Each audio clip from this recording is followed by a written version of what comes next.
శిశిరా అల్లరి ఎక్కువైతే కొడతా ఇంకా పో.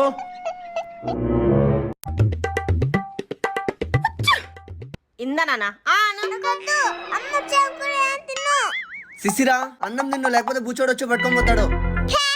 నీకు ఎక్కువ అయిపోతావు, నువ్వు నీ పని చెప్తా. సరే బయట పోదాం రా, స్నాక్స్ తీస్తా.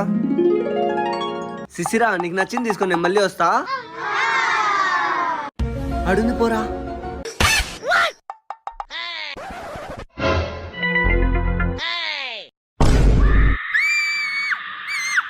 నీ డాడీ చెప్పింది వినకపోతే నిన్నెత్తుకుపోతా.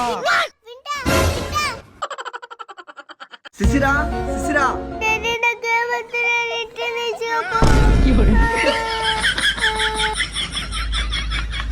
ప్లీజ్